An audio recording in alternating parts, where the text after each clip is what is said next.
posibilidad ng tagumpay o kabiguan, ng ligaya o lungkot.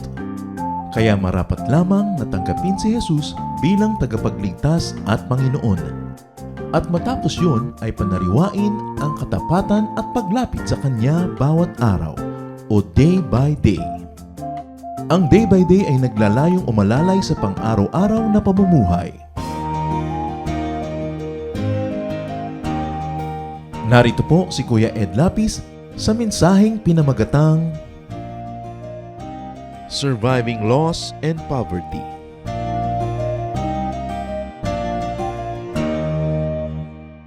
Sabi po ng isang popular song, something's lost and something's gained in living every day. Loss happens. People who survive losses, survive. Kaya napakahalaga na pag dumadating yung mga kawalan, mga nawawalan tayo ng mga bagay na mahalaga sa atin, tayo ay makaraos, makatawid, dahil merong mga nadadamage for life. Merong hindi nakakatawid at mahalagang unawain ito.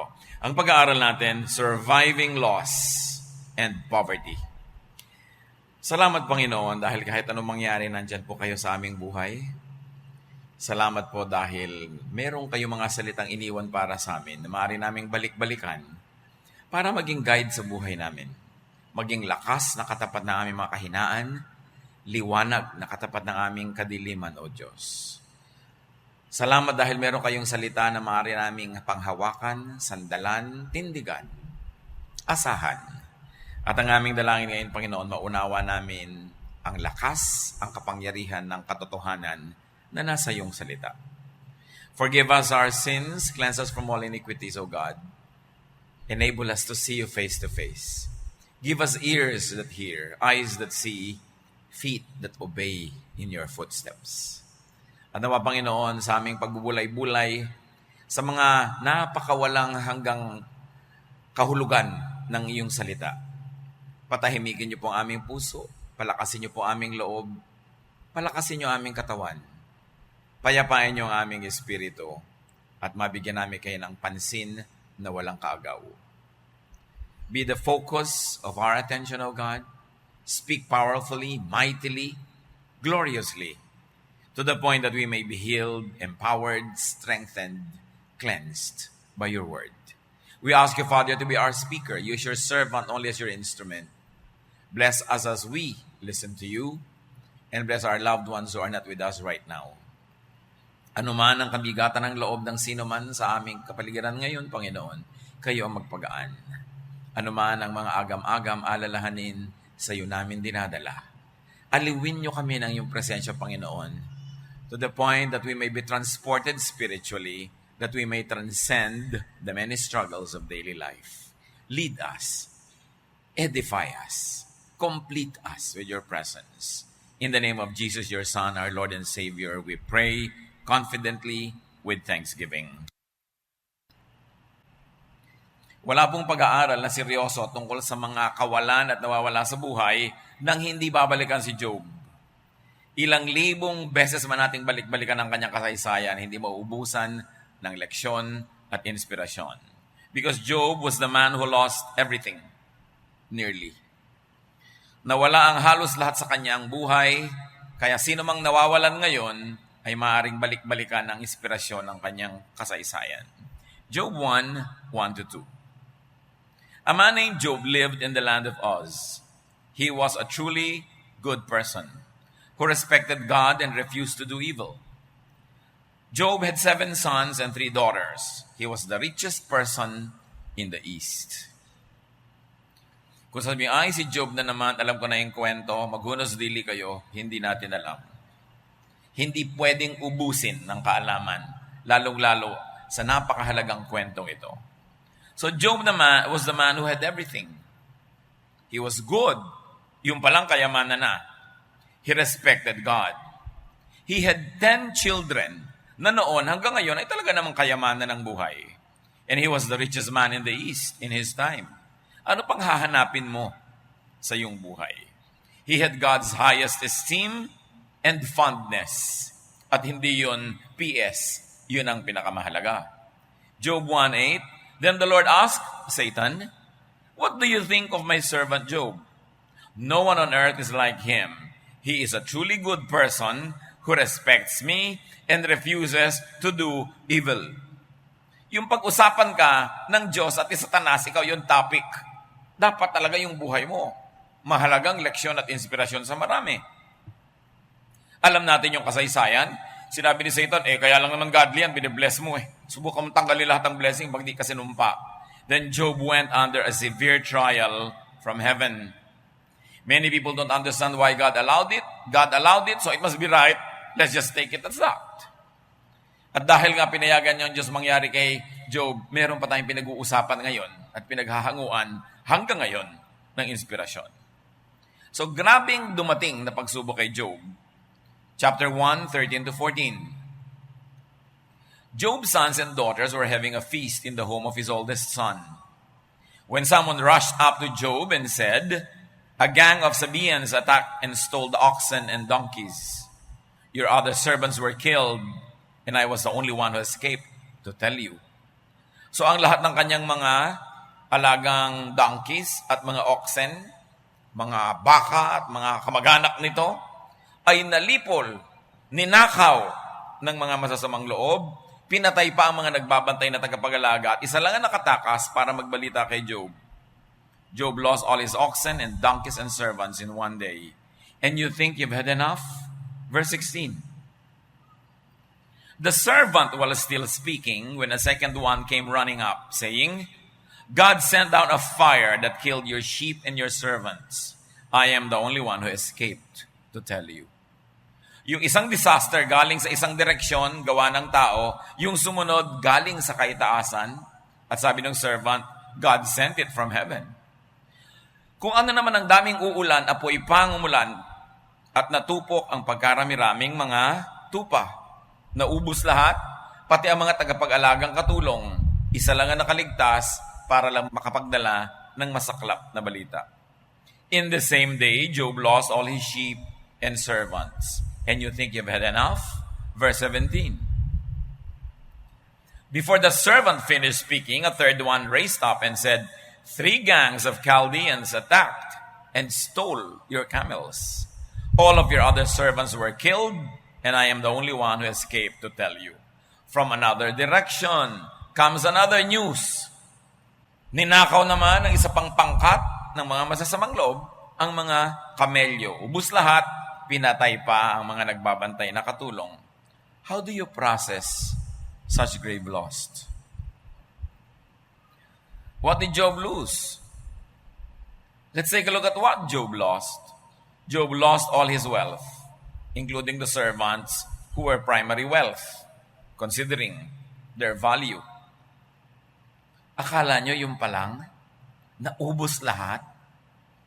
Para kang nasunugan, na nakawan, na hold up sa isang araw. Job 1:18-19, the servant was still speaking when a fourth one dashed up and said, your children were having a feast and drinking wine at the home of your oldest son. When suddenly a windstorm from the desert blew the house down, crushing all your children. I am the only one who escaped to tell you. Hindi pa pala sapat. 4 na direksyon ang pinanggalingan, 2 galing sa tao, 1 galing sa taas, 1 galing sa hangin from the desert. In other words, this is terror from every side, attacking everything that meant something to Job. Ang nakakapagtaka, yung asawa niya, hindi na-attack. Natira yung asawa. Sabi niya, meron pong biglang masamang hanging umihip mula sa kaparangan, tinamaan ang bahay na pinagpipigingan ng inyong 10 anak. And of course, understandably, pati mga asawa at mga apo niya yung nandun, gumuho ang bahay, natabunan po lahat sila. Job lost all his children, the unkindest cut of all. Wala siyang panahon para ipagluksa yung isang nawala, may kasunod agad, dugtong-dugtong, sunod-sunod na dagok ng buhay. This loss is beyond imagination. It is beyond comprehension. Wala pa tayong alam na tao na dinanas ito lahat. Liban sa kanya, o kung may mga ilan mang alam kayo, ano ang pinagkaiba nun dito? Job 1:20-22. When Job heard this, he tore his clothes and shaved his head because of his great sorrow. He knelt on the ground, then worshipped God, and said, "We bring nothing at birth. We take nothing with us at death. The Lord alone gives and takes. Praise the name of the Lord." In spite of everything, Job did not sin or accuse God of wrongdoing. Crushed by sudden, tragic, devastating loss, Job worships God. Yung iba may headache lang, hindi na nagwo-worship. Yung iba nawalan lang ng papa, nagtatampo na sa Diyos. Yung iba nalugi lang sa negosyo, biglang ayaw na mag-Bible study. Job worships. Job lost so much. But we must never forget to look at what Job did not lose. Job did not lose perspective. God and his relationship with God was his true wealth. Hindi nawala yung linaw ng isip niya dahil hindi naman siya nalito kahit kailan kung anong tunay niyang kayamanan. Diyos at ang maganda niyang relasyon sa Diyos. Bago pa siya nagkaasawa, nandun na yung relasyon niya sa Diyos. So mawala man ang asawa niya, masakit, pero nandun pa rin ang relasyon sa Diyos. Bago siya nagkaanak, close na siya sa Diyos. So magkaroon man siya ng anak at mabawi man ang anak, hindi na iiba ang relasyon niya sa Diyos. Bago siya yumaman ng pagkayaman-yaman, nandun na ang kanyang pananalig at nandun na ang Diyos. So bawian man siya, alam pa rin niyang bigay lang yon. Hindi siya nagdamdam, sa halip nagpasalamat siya na kahit paano nakahiram siya ng kayamanan na maraming taong ipinanganak, tumandat, namatay na lang, di pa nakahiram. Job did not lose his gratitude to God. Yung kanyang pagtanaw ng utang na loob ay hindi niya nalimot kahit masakit. Nasanay na siyang mayaman, nasanay na siyang may mga anak, mag-a-adjust siya, pero nagpasalamat pa rin siya sa Diyos. Hindi dahil namatayan siya o nawalan, kundi kahit paano, nakaranas siya ng pagpapala na yon sa buhay. Job did not lose his faith and his submission to God. Sabi niya, kung anong kalooban ng Panginoon, siyang masunod. At sa kabila ng saklap ng sinapit niya, Job did not lose his praise of God. Nagpuri pa rin. Hindi nagpuri dahil namatayan, hindi nagpuri dahil naghirap, nagpuri dahil at least once upon a time, naranasan niyang maging ama ng maraming anak at naranasan niyang maging mayaman. Yung iba naman kasi, nagtataka ka. Nagpapasalamat po kami at kinuha na ng Panginoon ang aking ama, ang aking ina. Yung pa ang sasabihin sa mga funeral services, may mga kamag-anak silang hindi nagba-Bible study. Kaya sabi talaga ng mga kamag-anak talaga, okay, magba-Bible study, nakakasira ng ulo yan. Ba't mo naman ipagpapasalamat? Diba? Kung minsan, OA ka na. Talaga namang malungkot, aminin mo. Pero ipagpasalamat mong minsan, nagkasama kayo sa buhay. Minsan, meron kayong mga ligayang tinamasang sabay-sabay. When faced with overwhelming loss and sorrow, worship of God is the only sensible and natural thing to do. Mga kapatid, gusto ko itong idiin. Pag meron tayong naranasang biglang kawalan, biglang nawalan tayo ng mahal sa buhay, nawalan tayo ng minamahalaga natin sa buhay, bago kayo matukso ni Satanas na magreklamo, magalit, magdamdam, sumamba kayo sa Panginoon. Sasabi mo, sasamba pa ako, nawalan na nga ako. Nawalan ka na nga, pag nawala pa yung pagsamba sa'yo, ano pa lalong natira sa'yo? Pag nawalan ka na ng tao, nawalan ka na ng kayamanan, Diyos talaga ang kayamanan mo, lalo mong pahalagahan, lalo kang kumapit at lalo mong diinan ang iyong pananalig. Kasi yun na lang ang natira sa'yo. Yung iba nadadaya ni Satanas, yung kaisa-isang pwedeng kapitan, bibitaw pa, magagalit pa, magtatampo pa sa Diyos.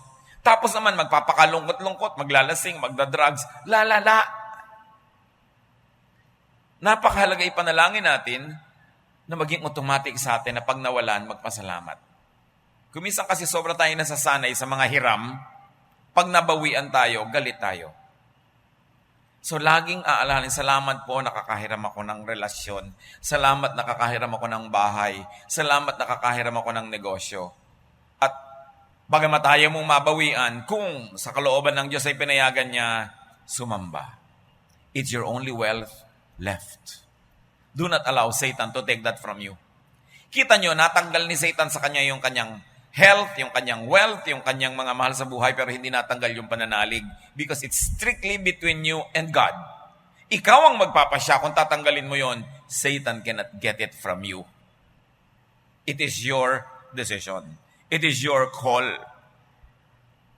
When overwhelmingly devastated, people may complain, be bitter, lose faith in God, rebel against God. But what good will it do? Sige, magtampo ka. Lumayo ka. Huwag kang mag-worship. Huwag kang mag-Bible study. Huwag kang mag-pray. Ano naman ang mabuting gagawin sa'yo nun? Lalala lang ang kalagayan mo. Psalm 139, 1-10. You have looked deep into my heart, Lord, and you know all about me. You know when I am resting or when I'm working. And from heaven you discover my thoughts. You notice everything I do and everywhere I go. Before I even speak a word, you know what I will say. And with your powerful arm, you protect me from every side. I can't understand all of this. Such wonderful knowledge is far above me. Where could I go to escape from your spirit? If I were to climb up to the highest heavens, you would be there. If I were to dig down to the world of the dead, you would also be there. Suppose I had wings like the dawning day and flew across the ocean. Even then, your powerful arm would guide and protect me. So sabi nitong umaawit, saan ba ako naman pwedeng pumunta, Diyos, na wala kayo? Meron bang lalim na pwede kong sisirin na wala kayo doon? Meron bang taas na pwede kong liparin na wala kayo doon? Meron ba akong pwedeng bagtasin na malalayong mga agwat na pagdating ko sa kabilang ibayo, ay wala kayo doon? Sabi niya, wala. Hindi ako makakatakas sa inyong spirito. Kahit saan ako magpunta. So dalawa yan, mga kapatid. Kung nakakasala ka, akala mo makakatakas ka? No. Pero kung ikay nangihina, naghihirap, nagdurusa, akala mo nag-iisa ka? No. No pa rin ang sagot. Because God is there. Napakahalaga ng katotohanan na hindi ka pwede mag-isa kahit kailan dahil wala kang pwedeng puntahan, pinakamalayo mo mga bituin o sa kaloob-looban man ng buhangin kung kaya mong pasukin ang bawat butil ng buhangin, nandun pa rin ang presensya ng Diyos. Isang malaking judgment sa mga patuloy na lalabag sa Kanya, pero isang napakalaking ginhawa at luwag ng loob sa mga nangangailangan ng tulong.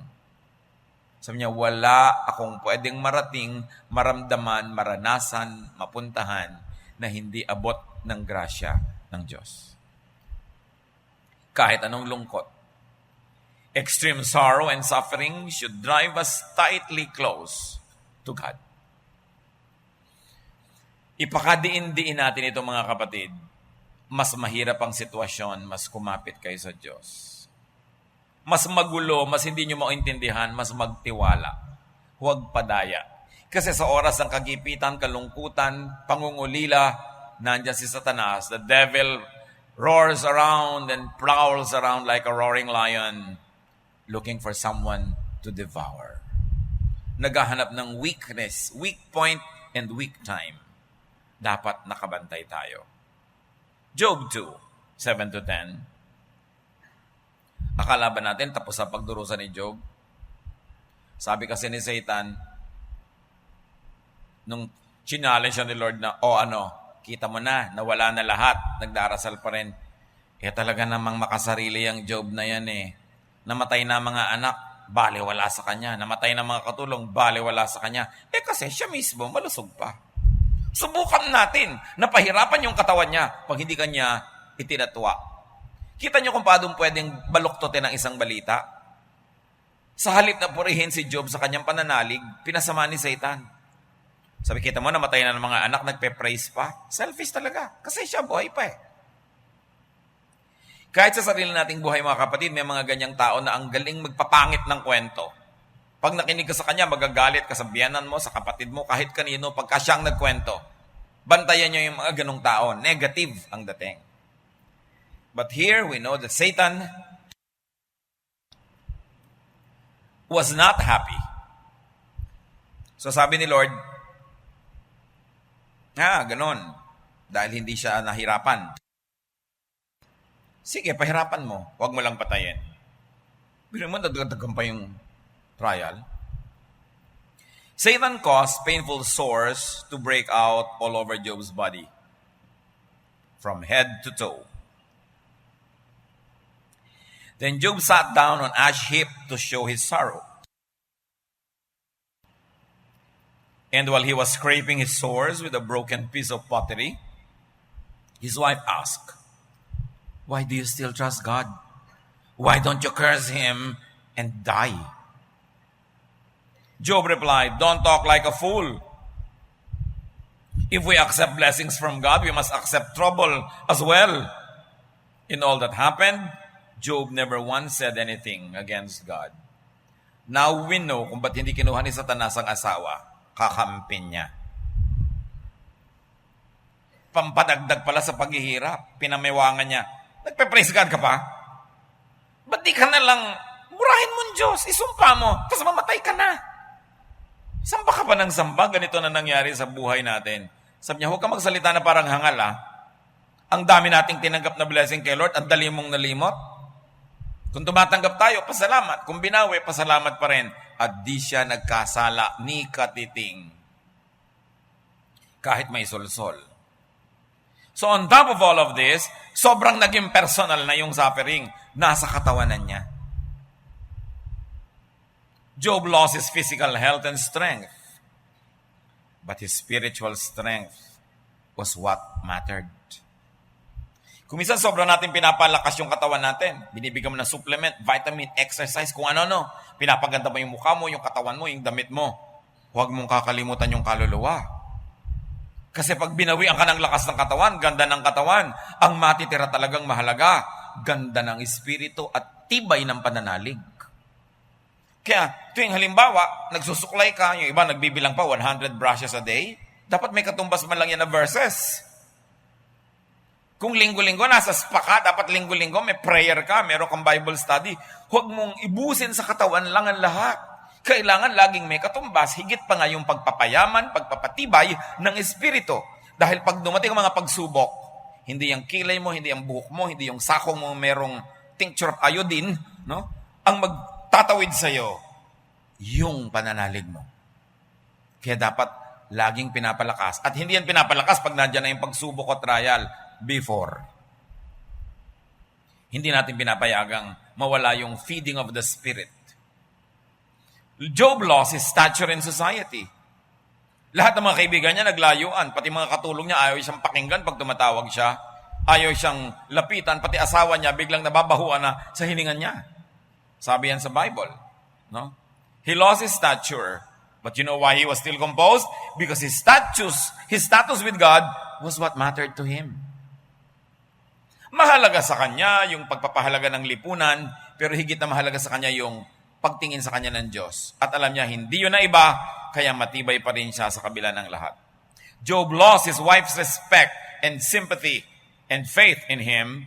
Job lost his friends and so much time. Matagal yata magpundar ng kabuhayan.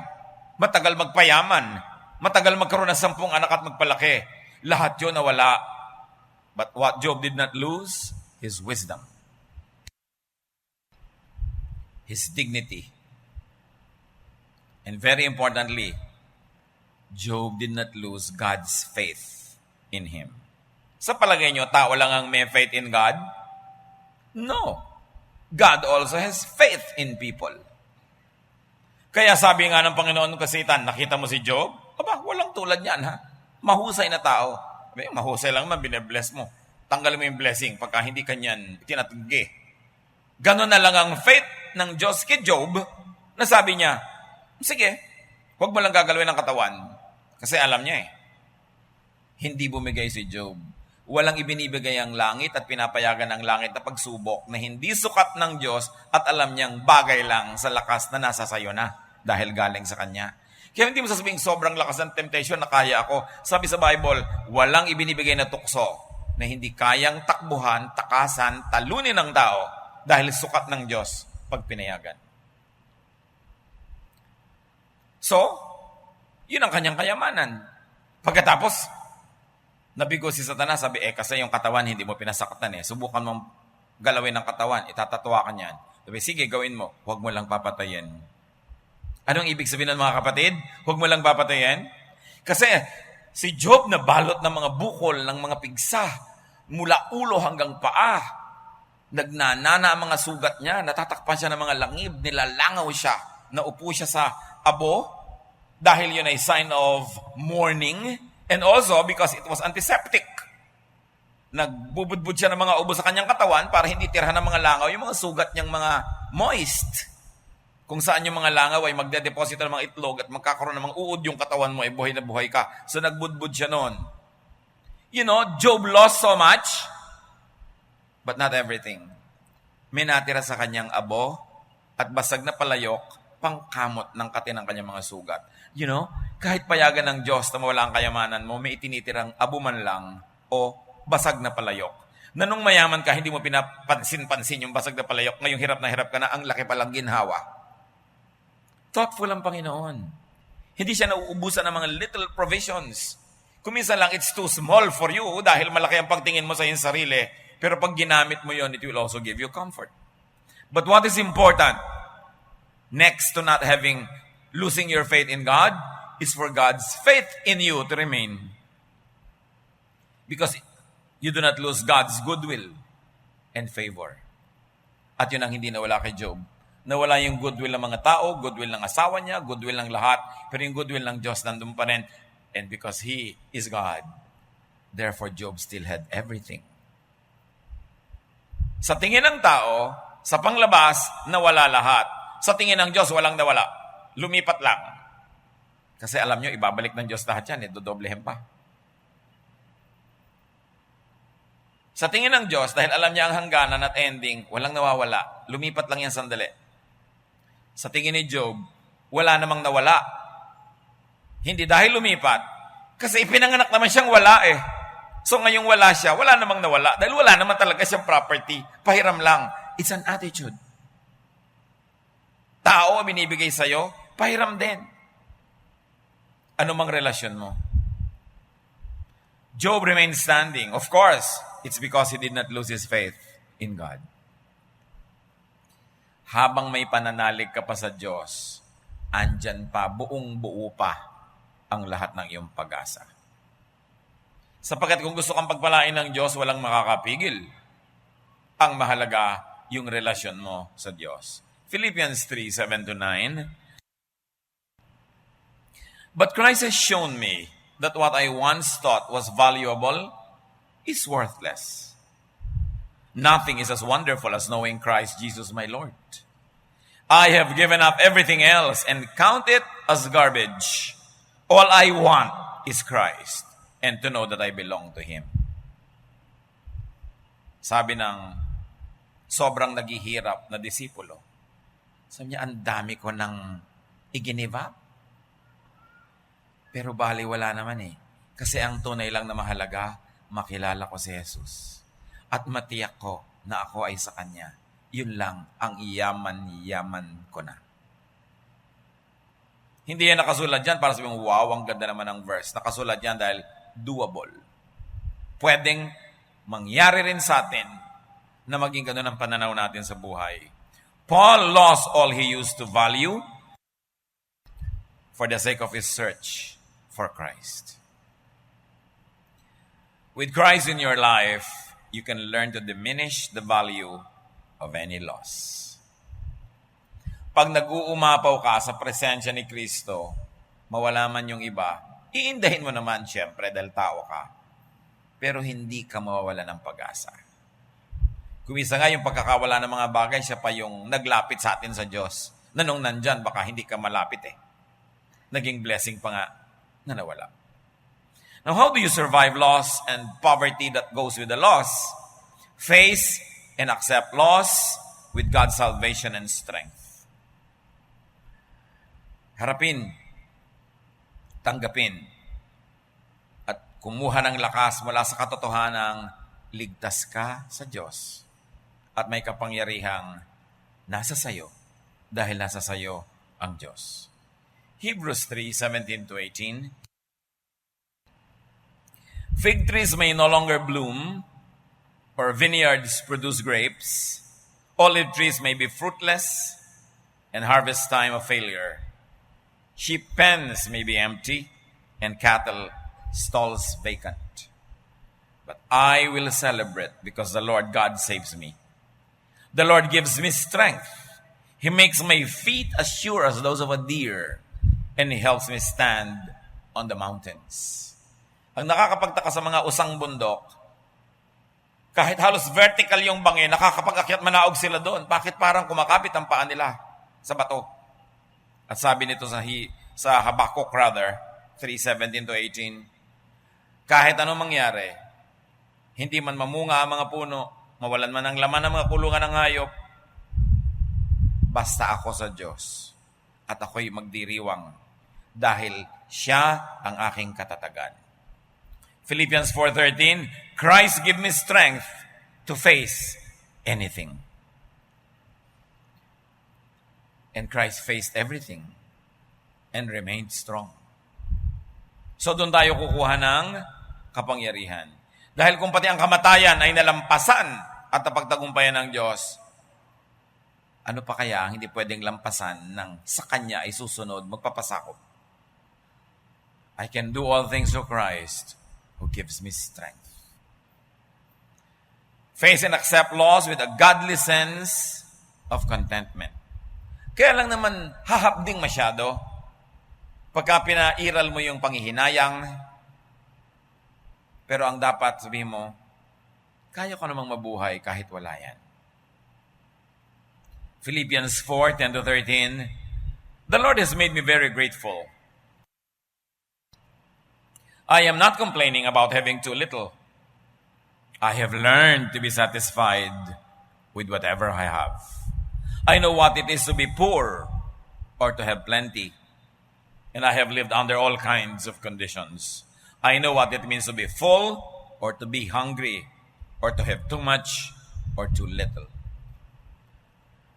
Ang tao na magsusurvive sa hirap, dapat hindi laging pinapako ang kanyang pag-ibig sa ginhawa, sa saya, sa luho. You might even want to practice losing and practice wanting. Para pag nangyari, may practice ka na. O may kotse ka, pamisa-minsan, mag-jeep ka. Para kung walang ka ng kotse, uli, sanay ka naman mag-jeep, uli. May practice ka eh. Ang mga anak mo, kayang-kaya mong pakainin ng lahat ng masasarap, sundin ng mga luho. Pero may mga areas in your life na hindi mo binibigay, practicein mo rin sila maging mahirap. Para kung sakali man, huwag naman sana, at naghirap, may practice. Kaya pa ulit-ulit sinasabi ko yung turo ni Balagtas. Sapagkat ang mundo'y bayan ng hinagpis, mamamaya'y sukat tibayan ng dibdib. Ang laki sa tuway walang pagtitiis, anong ilalaban sa dahas ng sakit. Kaya sabi niya, masaklap ang bunga ng maling paglingap, habag ng magulang sa irog na anak. Pag pinalaki sa luho, sa sarap, paano kung hindi na maintain ang yaman? Mahirap, marupok. Ganyan pa naman siyempre, mga magulang, mapagmahal, kung lumaki ka sa hirap, lumulusong ka pa sa balon para kumuha ng tubig, sumasalok ka pa na may mga buteteng tubig mula sa mga kung saan-saan. Siyempre, nung nagkaanak at may pera ka, filtered water. Diba? Kung ano-ano pag mga water ngayon, di ba? Siyempre, kung nung araw, lagi kang pinapapak ng mga lamok, gagamba, mga kulisap, aircon ng mga anak mo ngayon. Gusto natin kasi maginhawa sila. Pero kung talagang mahal nyo sila, practicein nyo pamisa-misa mahirapan. Huwag naman mahirapan sila at dumating uli sa hirap yung pamilya nyo. Pero kung dumating yon, hindi sila igugupo, hindi sila magigiba dahil may inoculation. May bakuna. Alam niyo ba yung bakuna? Ang itinuturok sa'yo, mikrobyo. Ang itinuturok sa'yo, yung sakit. Pero pinahina na nila yon para mananalo yung katawan mo. Pagdating nung tunay na sakit, kamag-anak mo at kakampi mo na yung naunang sakit dahil natalo mo siya, ikaw na ngayon na mananalo. So dapat tinuturukan mo ng bakuna ang buhay mo. Konti kahirapan, konti pagdurusa. Para pag dumating yung totoo, matibay ka. Ang magandang pamana sa mga bata ay hindi lang luho, sanay sa hirap. Bagamat ayaw mo silang mahirapan, kasi mahal mo.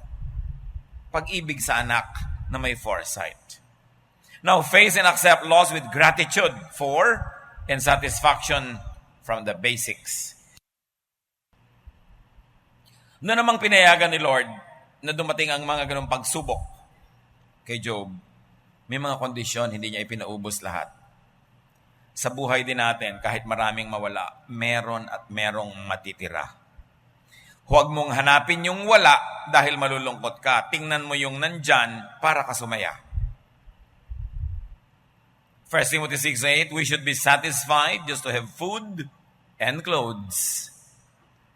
Hindi sinabi na mawalan ka ng ambisyon.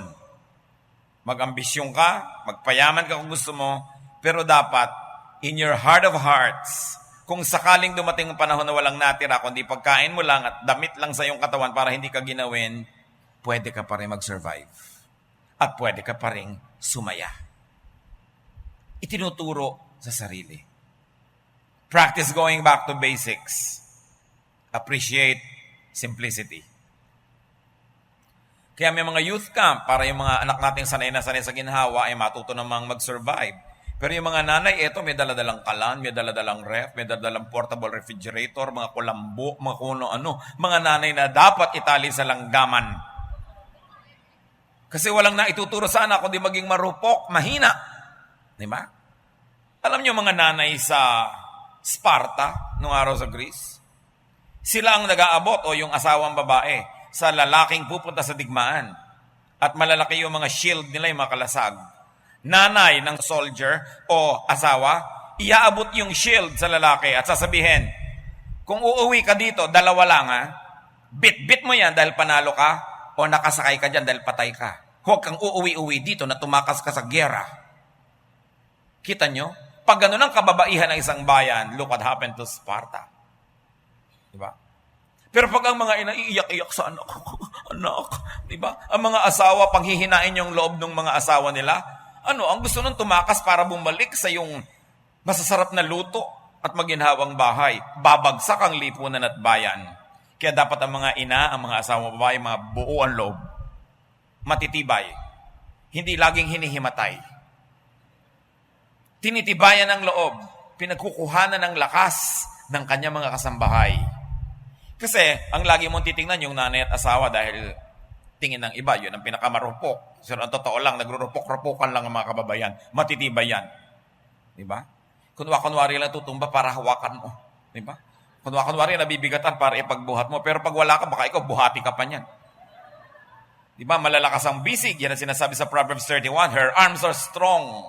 Yung mga babae sa malolos na sinulatan ni Jose Rizal.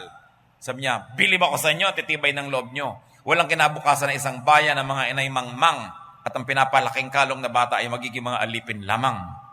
So pinapatibay natin ang mga bata. Para pagdating ng mga dagok ng buhay, sabi niya, kinalabit mo ba ako? Kasi matibay. How to survive loss and poverty? Keep your godly perspective. How will you survive poverty? When you are rich in heaven. Pag may kayamanan ka sa langit at alam mong ang buhay sa lupa ay sandali lang, matatawid mo ano man ang hirap dahil alam mong darating ang iyong ginhawa, ang gantimpala ng Panginoon sa iyo. Job's real wealth was not the oxen, was not the cow or the animals or the slaves, not even his children. His real wealth was spiritual. It is wealth in heaven. Nung binawi lahat yung earthly wealth niya, doon lang nakita ko anong tunay na pinapahalagahan niya, yung relasyon niya sa Diyos at yaman ng kanyang espiritu. Kaya hindi siya nagiba.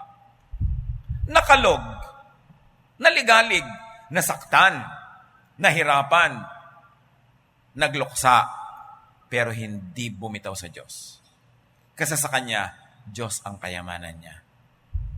Pag ito ang naituro natin sa ating mga sarili at sa ating mga mahal sa buhay, anong hirap ang di natin malalampasan?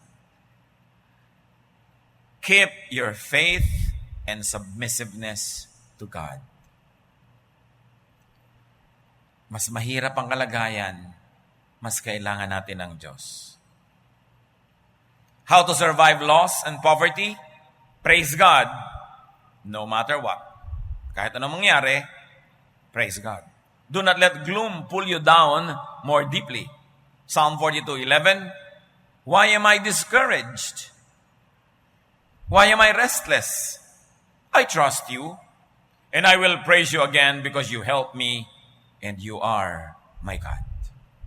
So pag nababalisa ka, nalulungkot, teka, bakit nga ba? Magtitiwala ako sa Diyos. Dahil siya ang Diyos ko at siya'y tutulong sa akin. Praising God could be the only way to keep your balance. Pag sobra ka ng lungkot, negative. Sobra ka naghirap, negative. Sobra kang nabigo, negative. Paano mo gagawing positive? Lagyan mo ng praise. Pagpupuri sa Diyos para mag-balance. Pag nagalit ka pa sa Diyos, nagtampo ka pa, negative na naman, lulubog ka masyado. Alam natin ang kwentong ito, ni-restore ng Panginoon si Job, bumalik ang kanyang kalusugan, nadoble ang kanyang kayamanan, at humabang sobra ang buhay niya, nagkaanak pa siya ng 10 na naman, na higit pang magaganda kaysa nauna. At nakita niya ang kanyang kaapu-apuhan sa katalatampakan, mga apo niya sa ingrown, inaabot din niya. Ang haba ng buhay niya. Pero, hindi naman lahat ng kasaysayan katulad ni Job. Pero meron tayong pwedeng pagbasihan kung bakit tayo pwedeng magtiwala sa Diyos sa kabila ng lahat. God restored Job. We are not God, but we can be God's instrument in restoring people. Lalo't alam nating mabuting tao, maka-Diyos, inabutan siya ng mga dilubyo sa buhay, tulungan natin makabangon. Nagamit tayo ng Diyos. Tulungan nating guminhawa ang kalooban, tulungan nating lumakas ang loob, guminhawa ang katawan, gumaling ang mga sugat. Tulong yon dahil sabi nga nila, weather lang yan. Hindi mo alam kung ikaw si Job bukas o ikaw yung instrumento ng Diyos para tumulong kay Job. Habang hindi ikaw yung Job, be God's instrument to help people.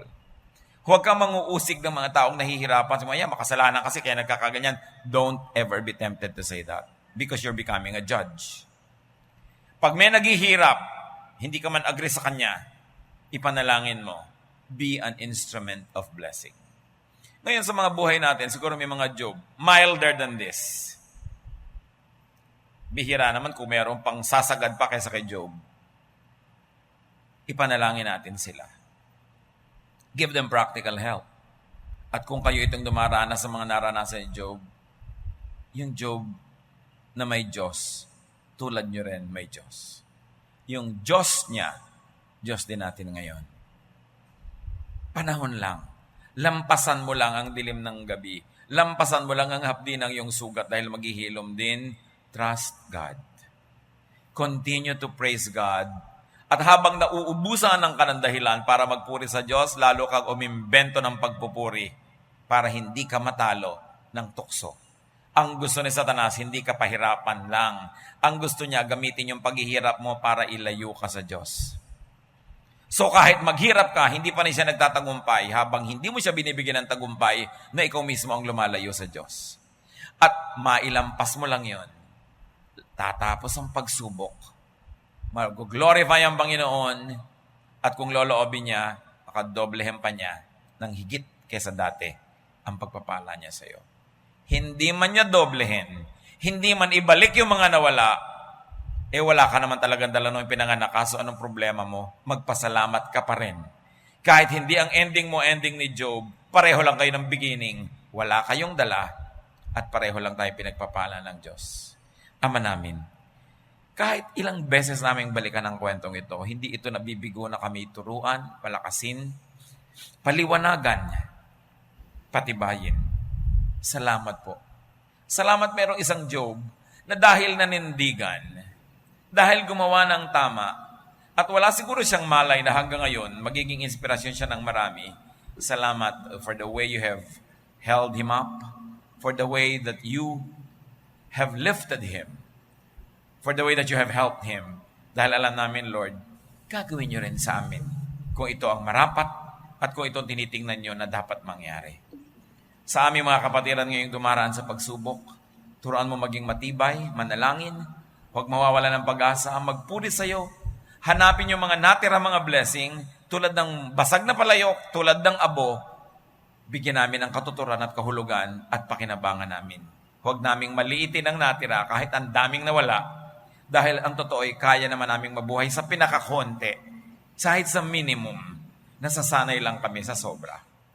Panginoon, sa mga kapatid ngayong magiginhawa, masasarap ang mga buhay, ituro mo sa amin kung paano palalakasin namin mga sarili para kung dumating ang ganito mga pagsubok, meron kaming paghahanda.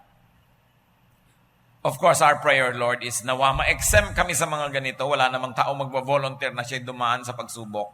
Pero ang dalangin namin, kung sakaling loobin nyo, lagi nawa na maging malinaw ang aming isip, kumapit ng matibay sa inyo, humanap na ipagpupuri, at gumamit ng mga natira dahil hindi naman pwedeng mawalan.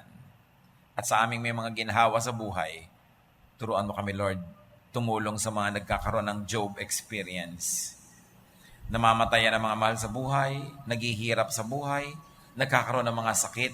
Huwag mo nga nawa kami makita kahit lihim na natutuwa kung kami galit sa mga taong yun. Bigyan mo kami ng pusong malambot, maunawain, maawain, na kahit parang kaaway namin yung mga nagdurusa, may we be agents, O Lord of peace and love. At hindi lang namin sila ipanalangin, makatulong pa kami in a practical way. Pagbulay-bulayan natin mga kapatid sa ilang saglit, ang mga personal pangkahulugan sa inyo ng napakagandang kasaysayang ito. Ama, teach us, strengthen us, empower us through this story.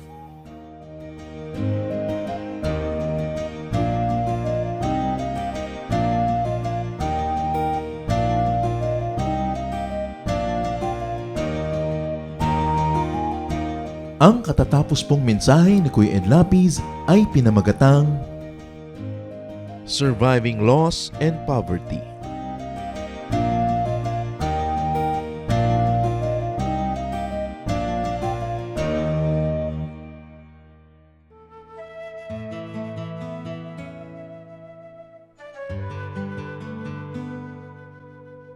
Bakit boring ang Philippine history subject sa school? Maraming mga history teachers natin, hindi talaga sila sanay, hindi sila trained to teach history. Sa kakulangan kuminsan ng budget ng mga public schools natin, kung sino na lang mahilang teacher, yan ang pagtuturuin. Kaya kulang sa proper treatment yung lesson. Pangalawa siguro yung istruktura ng ating mga textbooks. Puro headings and lists.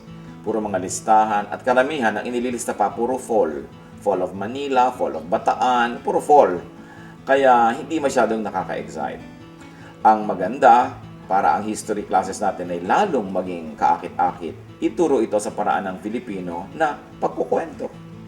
At hindi lang yon, kung minsan po nagbabasa ka ng Philippine history, para ka nagbabasa ng History of the Tagalog, History of Manila. Dapat may national history, may regional history, at may local history na itinuturo sa bawat eskwelahan.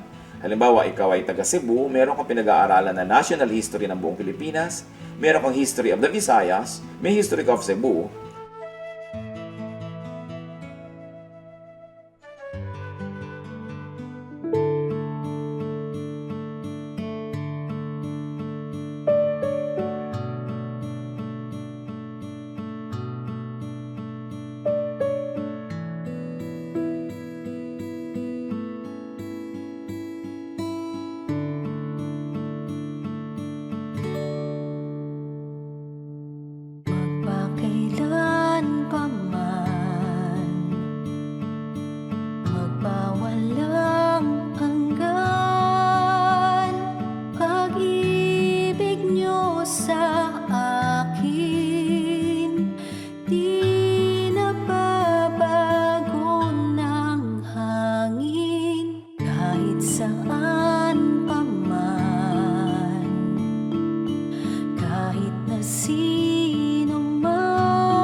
magpakailan pa man, magpawalang hanggan. Pag-ibig niyo sa akin di nababago ng hangin, kahit saan pa man, kahit na sino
aking paniwalaan ay ikaw.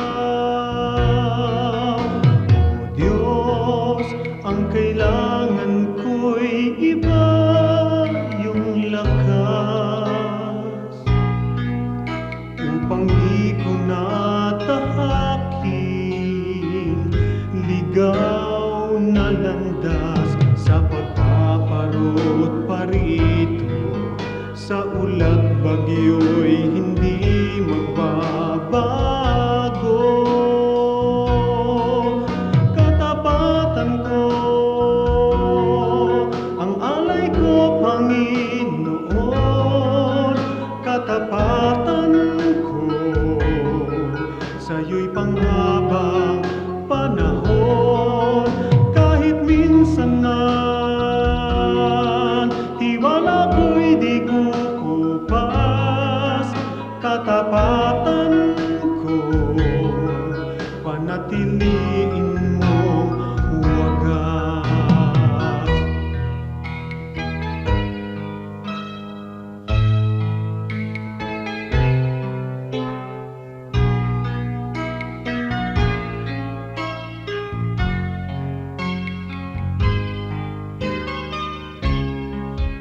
Sa pagpaparot parito, sa ulat bagyo'y hindi magbabago. Katapatan ko, ang alay ko, Panginoon. Katapatan ko, sa'yo'y panghabang panahon. Kahit minsan na tiwala ko'y di kukupas, katapatan ko, panatiliin mong wagas.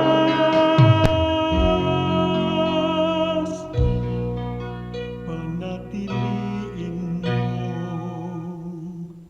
wagas.